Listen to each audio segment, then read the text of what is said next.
Hürmetli vatandaş, leksiyalarımızı devamlaştırıyoruz. Endeki leksiyamında. Devlet bayramı günlerde Şangan intayın xatarlı. Mavzulu haber 9. ayının 30. günü Erken Asya'nın Xitaytılık programımız ilan kılındı haber. Bundan başlar. Şangan ciddi halette duruvatıdı.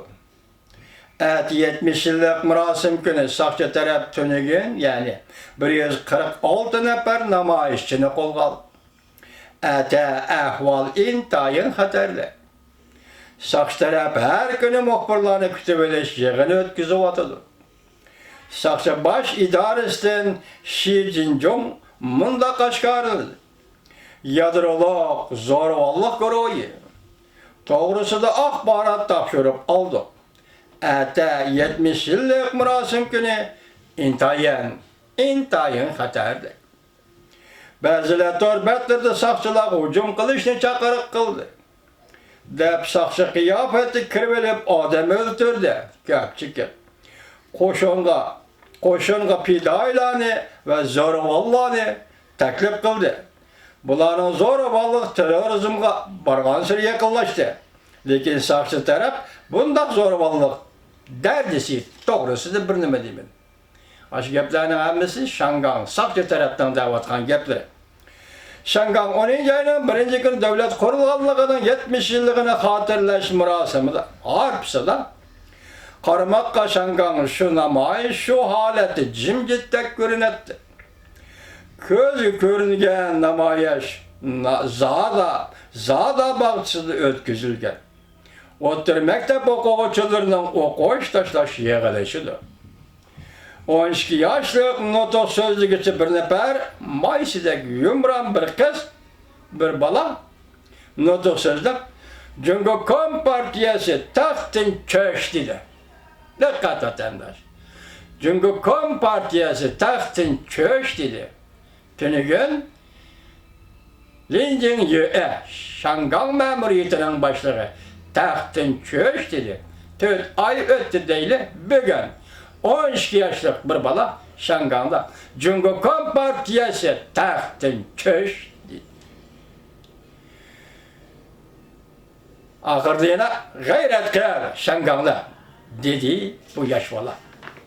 Ösmür bala yaş bala. Bu manzara Beijing'de Tiananmen meydan düşenbe günü ötküzülgen halk kahramanlığı Gülçemberek takdim kılış murasimida bir neçe yüz balalardan teşkillengen piyonlarla atırdı. Biz Kompartiyanın izbasarı dep nakşı toğlagan manzarıga roşan seniş durma bulup kal.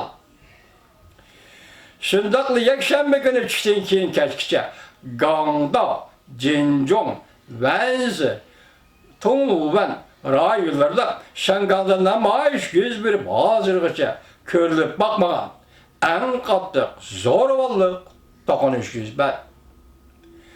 Alma gezite galcırlaşkan sakçılar devlet bayramını zorvallık bilen karşı aldı dep makale ilan kıldı.